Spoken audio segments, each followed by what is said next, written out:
बच्चों, अपन ने पौधों के बारे में बहुत सारी चीजें पढ़ी। आज हम पौधों में पोषण है ना किस प्रकार होता है यह समझेंगे।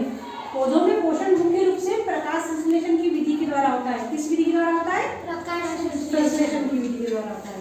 प्रकाश संश्लेषण वह विधि है जिसमें पौधे सूर्य की प्रकाश की ऊर्जा को भोज्य पदार्थों के रूप में बदलते हैं।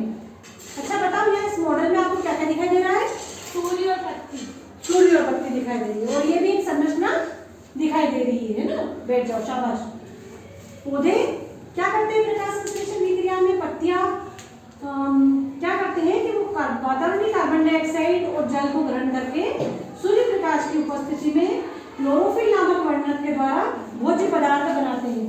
यह भोज्य पदार्थ पत्तियों में संग्रहित होता है और इस क्रिया में प्राणदायक वायु ऑक्सीजन गैस निकलती है जो हम श्वसन में लेते हैं। वो वायु हमको कहाँ से मिलती है? हरे पौधों के द्वारा ही मिलती है। यदि हरे पौधे नहीं हो तो ऑक्सीजन गैस नहीं मिलेगी तो हम जीवित नहीं रह पाएंगे, है ना। पत्ती का रंग हरा क्यों होता है? हाँ, बहुत अच्छा प्रश्न किया बेटा। सभी पेड़ पौधों में आपने देखा होगा पत्तियां किस रंग की होती है? हरे रंग की होती है। क्यों होती है? क्योंकि पत्तियों में एक वर्णक पाया जाता है, एक रंजक पाया जाता है जिसको हम क्लोरोफिल कहते हैं। क्या कहते हैं? क्लोरोफिल। क्लोरोफिल के कारण ही पत्तियों का रंग हरा होता है। यहाँ एक ये संरचना दिख रही है। हाँ, मैंने जैसे बताया कि पत्तियों में अनेक छोटे छोटे छेद होते हैं, है ना। ये संरचना वही है बेटा।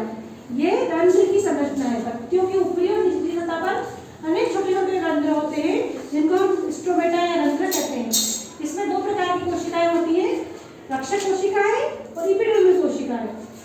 इन रक्षक कोशिकाओं में क्लोरोफिल नामक वर्णक पाया जाता है ना, जिसके कारण पत्तियां हरी होती है।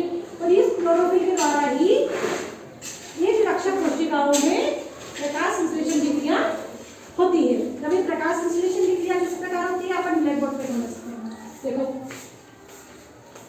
जो ये प्रकाश संश्लेषण की क्रिया है इसमें पत्तियां वातावरण से कार्बन डाइऑक्साइड गैस CO2 लेती है, भूमि से जल ग्रहण करती है H2O के रूप में, सूर्य के प्रकाश से ये अल्ट्रावायलेट लाइट ग्रहण करती है और क्लोरोफिल नामक वर्णक के द्वारा ये भोज्य पदार्थ C6H12O6 कार्बोहाइड्रेट के रूप में भोज्य पदार्थ का निर्माण करती है और इस क्रिया में प्राणदायक ऑक्सीजन गैस निकलती है जो हम